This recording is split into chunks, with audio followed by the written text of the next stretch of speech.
Listo.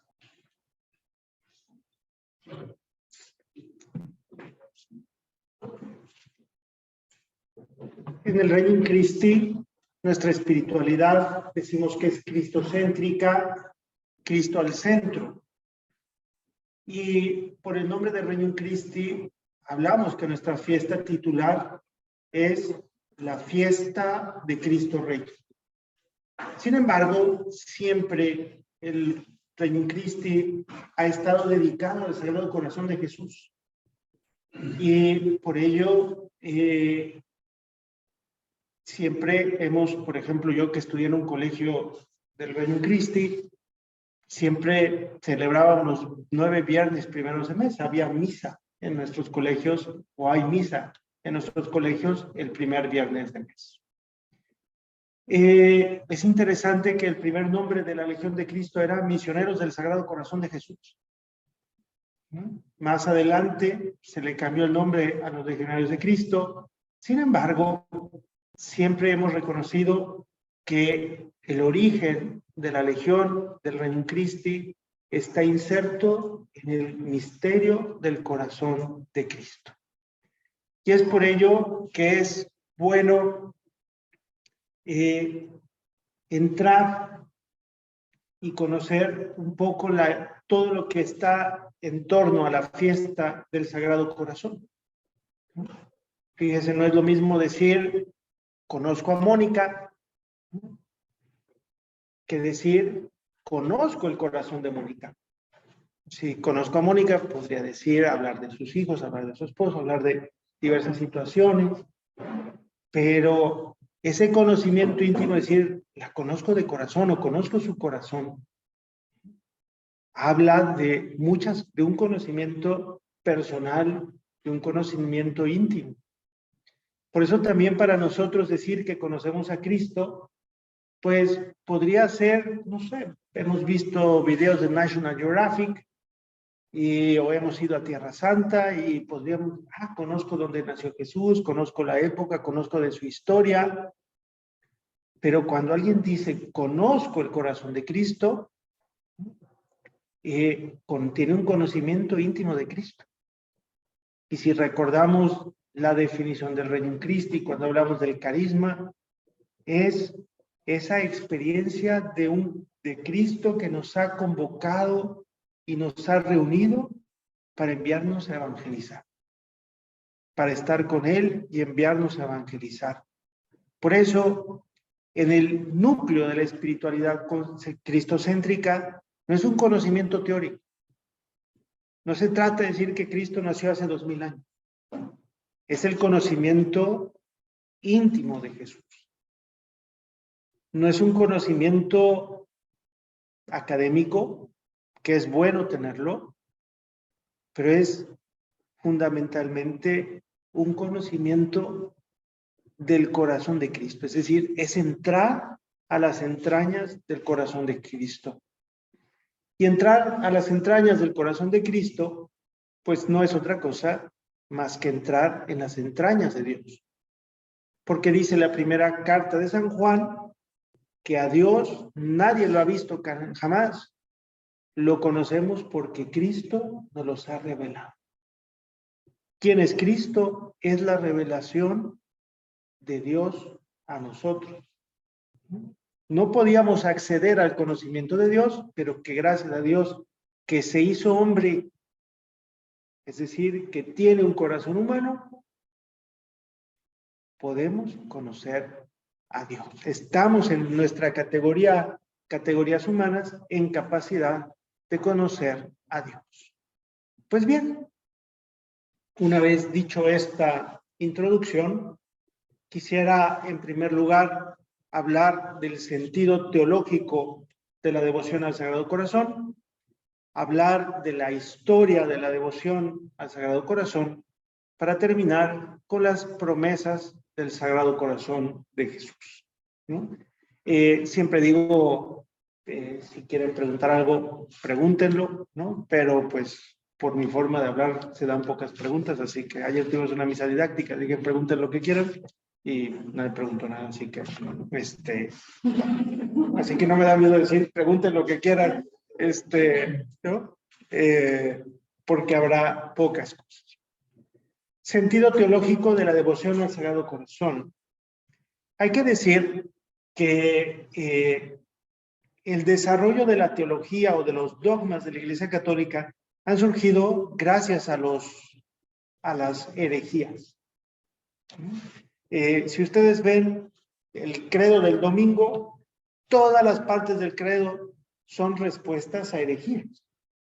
Y hubo una herejía muy grande que duró incluso muchos años en la historia de la Iglesia, el arrianismo, que era una herejía que negaba la humanidad de Cristo. Era la humanidad de Cristo. El arrianismo, los arrianos, ¿no?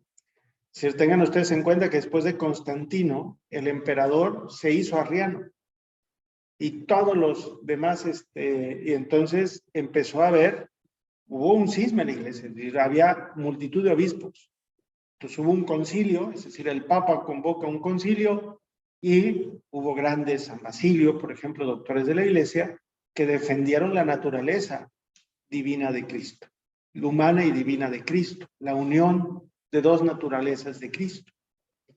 Pero gracias a esta herejía, y hay que decir que gracias a esta herejía, porque todo contribuye al bien de los que aman a Dios, empezamos a encontrar dentro de la espiritualidad cristiana un gusto por la humanidad de Jesús. Piensen ustedes que Santa Elena se da la tarea de buscar en Tierra Santa toda la historia de Jesús. Y entonces la cruz de Jesús ya no era solamente el instrumento, un tema histórico, sino que cuando se encontró la cruz de Cristo, la empezaron a partir porque todo el mundo quería tener la experiencia o poder contactar o poder, y uso la palabra, adorar, donde Cristo murió. Empezó en aquel entonces a recopilar dentro de las cosas, apareció el paño de la Verónica. Y entonces empezó, a raíz del arrianismo, a surgir la devoción a la santa faz de Cristo. Seguramente la han escuchado, pues bien, hay que decir que esta herejía, el exaltar la figura de Cristo. ¿Se conserva? Hay muchas teorías, una de las más aceptadas en Italia se llama, en un pueblo se llama Manompelo, que supuestamente es el paño de la Verónica, ¿no?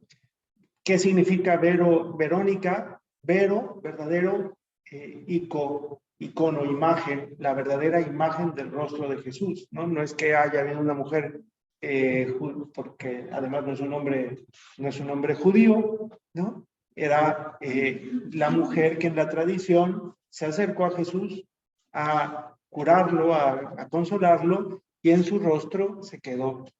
Cosas impresionantes de este paño de la Verónica, de este rostro de Manompelo, es el primer mosaico bizantino de Jesús Pantocrátor, si quizá lo hayan visto en alguna imagen, tiene las mismas proporciones que el manto de Manompelo, ¿no? Y además coincide también con que fue el descubrimiento posterior, el manto de Turín, la sábana santa. Entonces, son rostros idénticos, así que por eso pareciera que es la misma devoción. Empieza a surgir también en los conventos de vida monástica la devoción a las santas llagas de Cristo. Empieza, y entre ellos existe la lanza de Longinos, otro que no se llamaba Longinos, sino que en latín longius es largo, y entonces el soldado que usaba la lanza larga se llamaba Longinus. ¿no? Y entonces, pues bien, todos recordamos esa escena en la que, para que los cuerpos no quedaran extendidos el sábado, es decir, que comenzaba en la víspera del viernes, los judíos le piden a Pilato que rompa las piernas. ¿Por qué? Porque quienes morían en la cruz morían de asfixia. Y entonces tenían que tomar aire y caían. Y entonces ya cuando se cansaban ya no se podían levantar y se morían de asfixia. Entonces lo que mandó a hacer Pilato era a Dimas y a Gestas, con unos martillos grandes le rompían las rodillas y entonces ya no se podían levantar y se morían más rápido. A Jesús lo ven ya muerto y entonces llega este soldado y le atraviesa su costado herido. Así que junto con las santas llagas, una de ellas, la del costado, del corazón de Cristo salió sangre y agua. Y además, este soldado, si vieron la película La Pasión, la escena es muy, muy bella, cómo se queda mojado del agua y recibe el don de la fe. Pues bien, cada una de estas decía que la cruz se adora porque Cristo se identifica con la cruz y entonces no es que seamos idólatras, es que así como en la Eucaristía, en cada pedacito de Eucaristía está Cristo, por analogía, en cada parte del cuerpo de Jesús está todo Jesús, ¿no?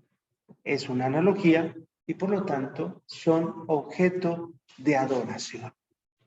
Nosotros adoramos al Sagrado Corazón de Jesús, lo adoramos en cuanto que no existe el corazón de Jesús separado. Existe el corazón de Jesús encarnado en la persona de Cristo, ¿no? Sin embargo, y este elemento es importante, ¿no? Cada una de estas devociones nos ayudan a relacionarnos con diversas situaciones de nuestra vida espiritual. Pienso yo, por ejemplo, este tema, la carta a los Hebreos dice que por sus llagas hemos sido curados. Cuando yo medito en las llagas de Jesús, me encanta la escena en que Tomás dice, hasta que no vea, hasta que no meta mis dedos en sus heridas de las manos y pies y mi mano en su costado, no creeré. Y Jesús es un Jesús resucitado, el que se le aparece a Tomás. Es decir, es un cuerpo perfecto, glorioso. Y un cuerpo glorioso tiene heridas. Tan, tan, tan, ¿no? Podríamos decir, según nuestra propia óptica, podríamos decir que no. Tapamos nuestras heridas. Como que no nos gustan nuestras heridas, sin embargo, Cristo perfecto, sus heridas son heridas de amor. Entonces, en el fondo, ¿cómo me quiero yo presentar a Dios? No sé si les pase a ustedes, pero a veces en mi oración me paro frente a Dios consciente de lo que Él me ha dado el don del sacerdocio, me intento parar frente a Dios en el tema de sus heridas para corresponder a su amor y entonces soy yo el que tengo que rezar, soy yo el que tiene que cumplir, soy yo el que... Pero San Pablo dice, me glorió de mis debilidades, me glorió de mis heridas, porque cuando soy débil soy fuerte. Dios no quiere que me presente ante Él como proveedor. Por sus heridas hemos sido curados. Insertarse dentro de las heridas de Jesús, por así decirlo. El Salmo 38 dice, muéstrame, Señor, tu rostro. Qué hermoso es pensar que Jesús tiene un rostro humano. Y entonces están todos esos cantos cara a cara. Déjame mirarte, déjame contemplarte, déjame... Y era tanta la ilusión del pueblo del Antiguo Testamento, es decir, ¿no? Moisés veía a Dios cara a cara y todo, Moisés. Pues pensar que Pedro, Santiago, Juan, pero también tú y yo podemos tener este contacto A mí personalmente, el canto del pescador, ¿no? Cuando dice, sonriendo, has dicho mi nombre. Me apasiona ver a Jesús sonriendo, llamándome a seguirle. Y el corazón. Decimos que Dios es amor. Y se desarrolla a partir de toda esta espiritualidad del amor de Dios encarnado o expresado en el corazón de Cristo. ¿Qué es los distintos tratados de la devoción al Sagrado Corazón? Hablan precisamente de la grandeza y la belleza del amor de Dios, no por general, lo veremos más adelante, sino en particular. Dios no ama a la humanidad, sino ama a cada uno de los hombres en su totalidad, ama a toda la humanidad en su individualidad. El corazón de Jesús, por lo tanto, nos expresa esta verdad. Dios es amor. Y Dios nos ama. Y este amor de Dios se nos muestra vulnerable. Y este amor de Dios se nos muestra necesitados. Y este amor de Dios expresa indudablemente la fuerza y la contundencia de toda la fuerza del amor de Dios. Por ello, decir que conocemos al corazón de Cristo, es decir, lo conocemos íntimamente. Como que el corazón humano y el corazón divino, nuestro corazón humano palpita al ritmo del corazón de Cristo. Qué hermoso, por lo tanto, es toda esta espiritualidad. Hay que decirle gracias a los arrianos, ¿no? El que podemos decir, y si alguna vez ustedes tienen amigos protestantes, no católicos, que les dicen que somos idólatras, ¿no? Hay que decir, no, sí, adoramos al corazón de Jesús, sí, pero lo adoramos no en cuanto, no como los aztecas que estaban en el corazón de las personas, lo adoramos porque Jesús está en todo, Jesús está en su corazón, ¿no? Este es en el fondo el sentido. Dios es amor. Y usando una frase del Papa Francisco, Dios nos primerea. En su momento, el primer mandamiento de la ley de Dios es amar a Dios sobre todas las cosas. Y podríamos preguntarnos, ¿no?, si se puede mandar a amar. Imagínense, allá tenemos a Jorge, que ve a la chica de sus sueños, la secuestra, la amarra a una silla y le dice, no te suelto hasta que me ames, ¿no? La llegaría, ¿no? A no es que sea masoquista, puede ser que sí, ¿no?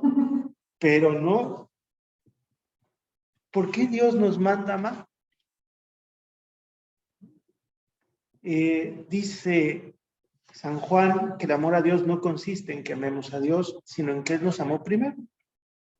Y entonces me surge mi concepto ingenieril. Amor a Dios igual a Él me amó primero.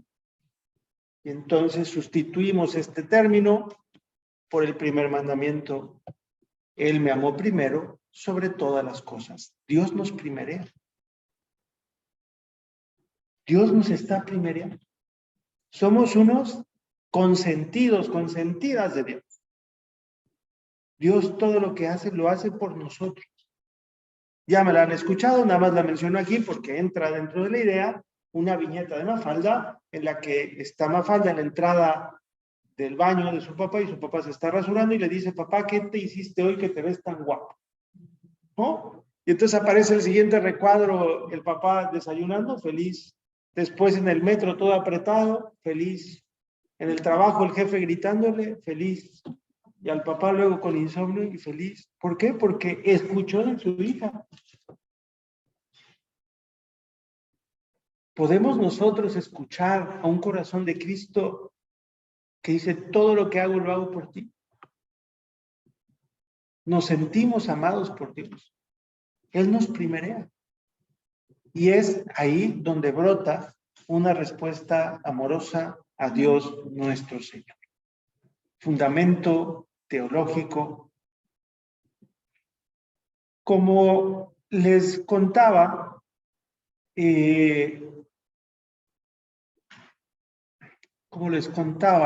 a partir del arrianismo, empezamos a crear toda una espiritualidad en torno a la humanidad de Cristo. Pero fue hasta el siglo XI, ¿no?, cuando empezamos a empieza la devoción a las llagas de Jesús. Y en el siglo XVII, con San Juan Eudes, escribe la liturgia, siendo obispo, presenta al Papa una propuesta para tener una misa dedicada al corazón de Jesús. Qué interesante que surge esto en el corazón de un obispo, San Juan Eudes, y que esto en 1670, cuando escribe esta propuesta al Papa, y en 1673, en un convento de monjas de clausura, yo no sé si aquí existan, a ver si me ayudan a investigar, las monjas de la Visitación, ¿no? Allí en El Salvador sí existen.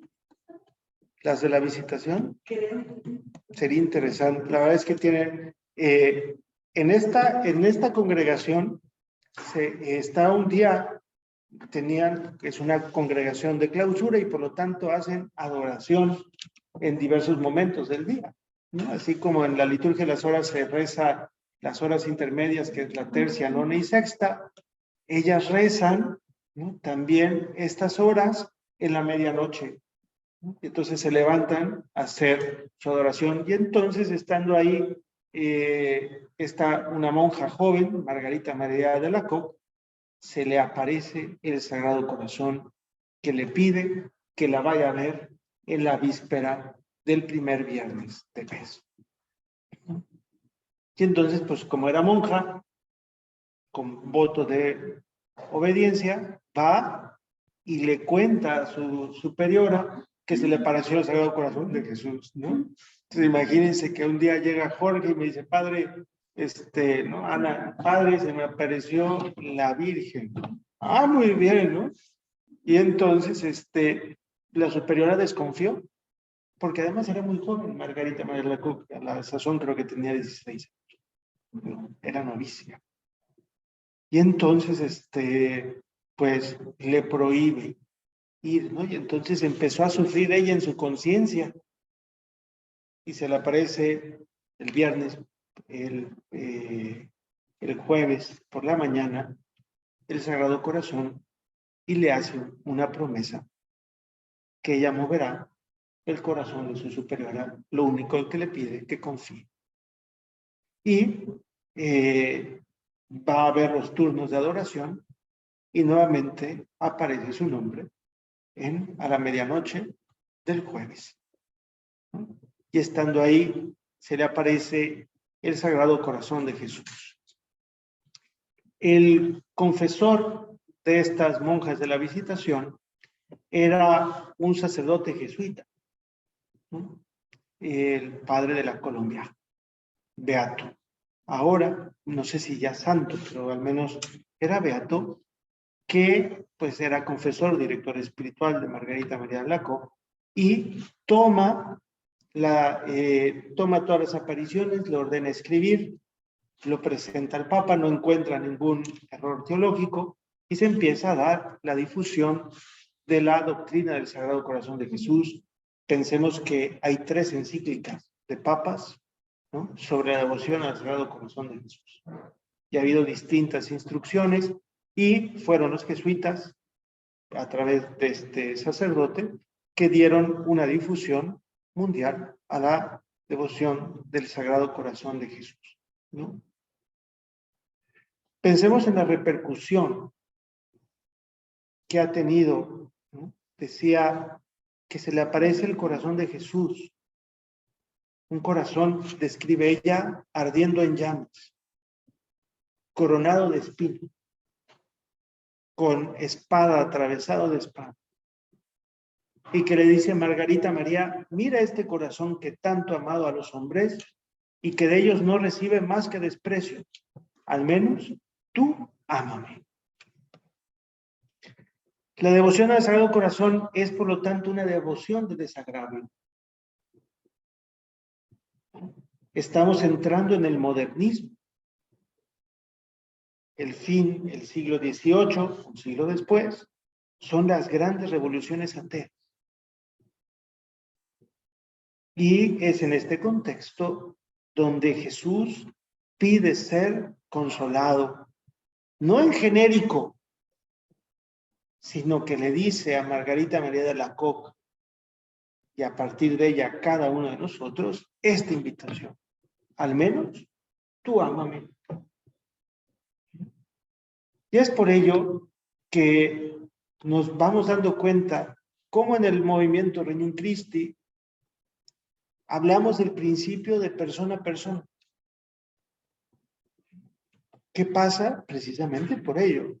No decimos que amamos a Jesús, sino buscamos una respuesta individual de cada uno de nosotros. Y aquí radica. Nos sentimos, cada uno de nosotros sentimos esa invitación de Jesús sentimos esta invitación de Jesús a consolarlo, a desagraviarlo, a amarlo. En Semana Santa, o si quieren en otro tiempo, vean la película de Marcelino Pan y Vino. Cómo Marcelino con su amigo Manuel le duele ver a Jesús clavado en la cruz. Y le hace una advertencia, le dice, es que si yo bajo, alguien tendrá que subir. Y es tanto el amor por su amigo Manuel que lo baja a la cruz. Y así termina el cuento Marcelino Pan y Vino. Acaba muriendo el niño. Qué hermoso es pensar que cada uno de nosotros podemos desagraviar al corazón de Jesús. Las ofensas que se hacen. Y hay que decir que Jesús es tremendamente ofendido. Hoy escuchaba simplemente las noticias antes de salir al dentista, ¿no? Todavía cuando estaba medio cuerdo. Y no sé en qué iglesia hace unos meses se robaron las láminas de zinc, ¿no? Y creo que recientemente robaron. O veía fotos en Nicaragua, ya ven cómo está la situación, y de repente entran personas a iglesias, abren los sagrarios y tiran las hostias. O pensemos en lo que pasó en Nigeria ahora en Pentecostés, ¿no? Atentados. ¿Cuántas veces y de cuántas formas Jesús es agraviado? En el mes del orgullo gay, ¿no? Me tocó ver una imagen de la Virgen de Guadalupe vestida con el traje del color, ¿no? En los desfiles. ¿Cuántas ofensas, cuántos agravios a Dios?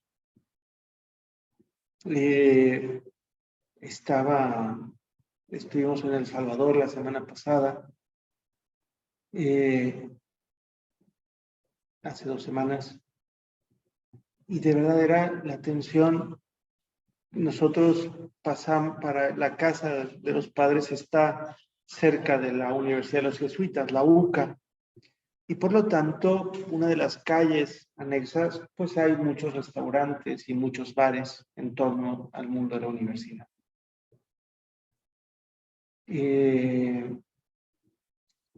¿Cuántos bares?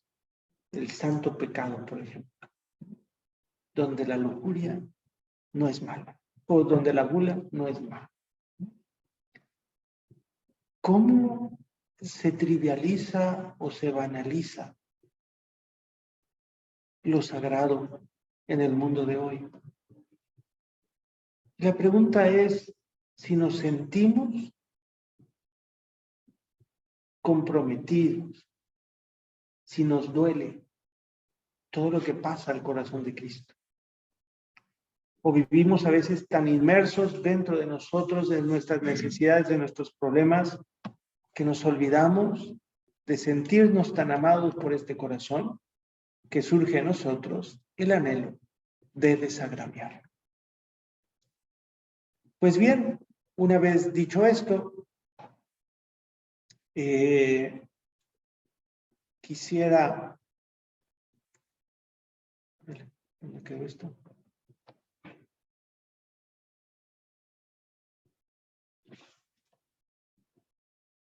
Aquí está.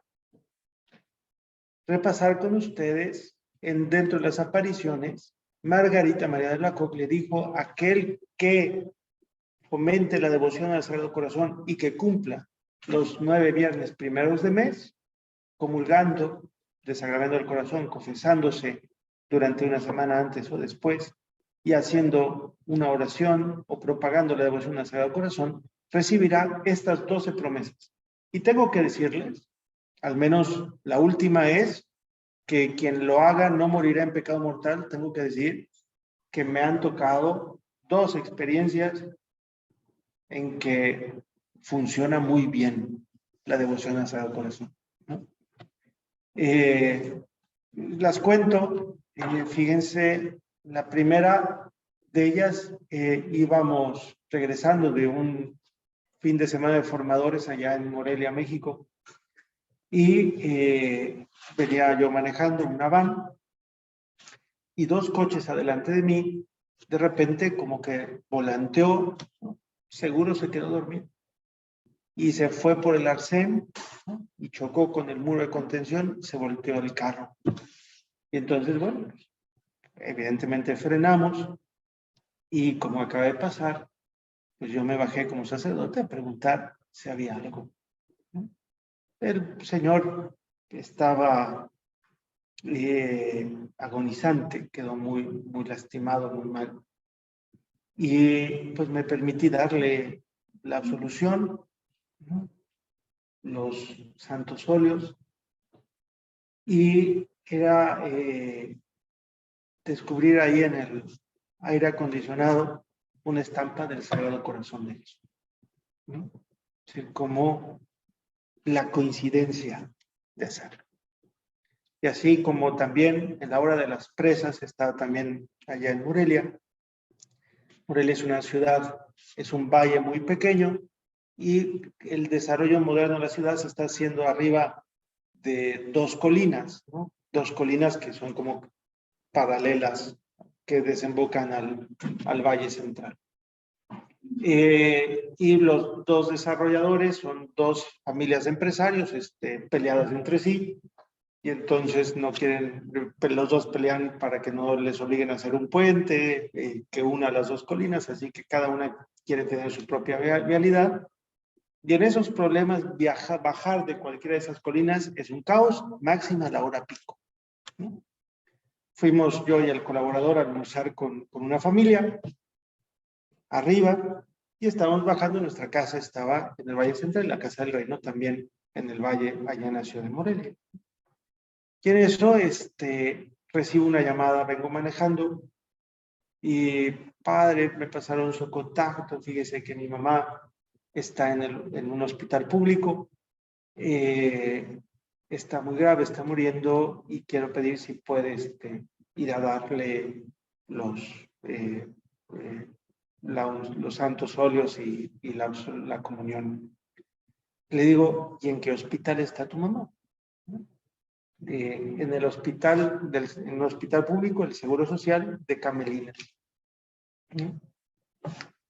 Levanto la mirada y estoy frente al hospital de Camelinas. Entonces le digo, estábamos en un semáforo, le digo al colaborador: pásate por acá, te metes al parqueo, tomo mi estuche de los santos óleos, ¿no? Así como en estos hospitales, no sé si sea aquí, igual aquí, pero otras veces que había ido, te piden hasta, ¿no? Cédula del perro. Entonces, no sé cuántas cosas y tal, ¿no? Y les prometo, me bajé, ¿no? Saludé al policía, me abrió la puerta, entré, ¿no? Vi un grupo de enfermeras y disculpe, la cama 24, ¿no? Y me dice: este es al lado. Llegué, ¿no? Confesé a la señora, le di los óleos y expiró. y tenía en su cama del hospital una imagen del Sagrado Corazón y la Virgen de Guadalupe. Saliendo, pues, regresó la llamada a la hija que me había llamado. Le dije, mira, ya llegué y pasó esto, etcétera, etcétera. Padre, muchas gracias, Dios le bendiga. Tengo una pregunta.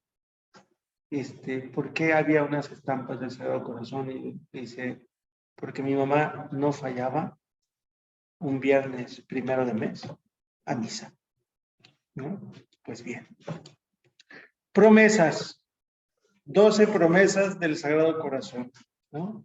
Primera, daré a las almas devotas todas las gracias necesarias para su estado de vida, ¿no? Es decir, es un corazón fervoroso. Qué hermoso es darnos cuenta que mi estado de vida es la vida religiosa, la de ustedes, ¿no? Las no tan jóvenes o los no tan jóvenes casados, ¿no? Y los más jóvenes a punto de casarse, ¿no? Bueno, ¿no? Qué hermoso es darnos cuenta que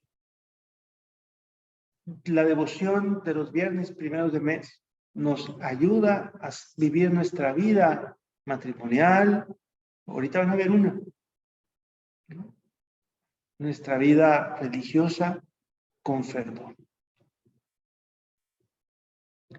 Segunda, voy a establecer la paz en sus hogares. La paz es la tranquilidad del orden, la serenidad de la mente, la sencillez del corazón, el vínculo de la caridad. Qué hermoso es darnos cuenta, y no sé si aquí, en México, es muy fuerte la devoción al Sagrado Corazón, se entroniza al Sagrado Corazón en los lugares. Muchas veces usted ve la puerta y arriba en el dintel de la puerta una imagen del Sagrado Corazón que se entroniza. Esta paz donde deja la discordia, y de aquí ha venido también a surgir la devoción del escapulario rojo, el detente, ¿no?, del Sagrado Corazón de Jesús. Tercera promesa, voy a consolarlos en todas sus aflicciones. ¿Quién de nosotros no tiene aflicción? No tiene cosas que nos preocupan. Y el corazón de Jesús nos consuela en medio de todas estas preocupaciones. Ojo, ojo. Se los cuento a nivel de una anécdota de mi familia. El hermano mayor de mi mamá se casó con una señora que lo llevó a la cienciología, a la de Tom Cruise, a la dianética, ¿no? Voy a regañar a todos los de Reino, que a ti no, Jorge, porque traes esto, pero a todos que traen bigote, porque espero que no sea por Maverick, ¿no? Falta de identidad personal. Bueno, ¿no? Y pues pueden entender ustedes el gran dolor de una madre por un hijo que abandona la fe. Y ella, mi abuela, siempre decía que le había dado una visión, Dios, que veía a este tío ya muy viejo, en un río, y que le gritaba, sálvame, mamá, y que Dios le permitía estirar la mano y sacarlo. Ahí. Cuando la última vez que vi con vida a mi abuela, ella me dijo, me contó otra vez esta anécdota, y me dijo, puede que yo ya me vaya a morir, pero tú sigues rezando por la conversión de tú, ¿no? Yo puedo decirles, una mujer santa y que indudablemente está en la presencia de Dios, si le afligía la conversión de mi tío, le dolía que no fuera católico, pero no le afligía. Tenía una certeza, estaba en el corazón de Jesús. A mí el domingo del Buen Pastor me llamó muchísimo la atención el que yo conozco a mis ovejas, el Padre me las ha dado y están en mi mano y nadie me las va a arrebatar. ¿A poco no a veces nuestra aflicción es más porque creemos que las cosas dependen más de nosotros y menos de Dios? Voy a consolarlos en todas sus aflicciones. Voy a ser refugio seguro en la vida y sobre todo en la hora de la muerte. ¿No? Ahí está. Esta les puedo decir que funciona muy bien. Voy a conceder abundantes bendiciones, sobre todo en sus empresas temporales y espirituales, ¿no? Sí, la fecundidad apostólica. Los pecadores encontrarán en mi corazón la fuente y el océano infinito de la misericordia. Las almas tibias serán fervorosas. Las almas fervorosas alcanzarán mayor perfección. Y bendeciré cada lugar en el que se exponga y venere una imagen de mi sagrado corazón. Este es para nosotros, para mí. Daré a los sacerdotes y a todos aquellos que se ocupan de la salvación de las almas el don de tocar los corazones más endurecidos. Los que propaguen esta devoción tendrán sus nombres escritos en mi corazón y nunca serán borrados. Y a los que comulguen el primer viernes de cada mes durante 9 meses consecutivos, les concederé la gracia de la perseverancia final. Pues bien, como pueden ver, el viernes que celebremos el Sagrado Corazón de Jesús, pues estamos estas promesas que ojalá y que se cumplan no solamente para nosotros, sino particularmente para todos los que el Señor nos ha dado, nuestras familias y las almas que nos ha querido encomendar.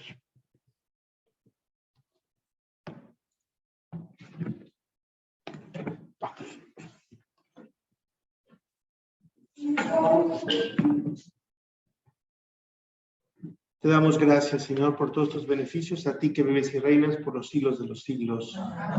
Cristo, Rey nuestro, Sagrado Corazón de Jesús, en vos confío. Con gusto.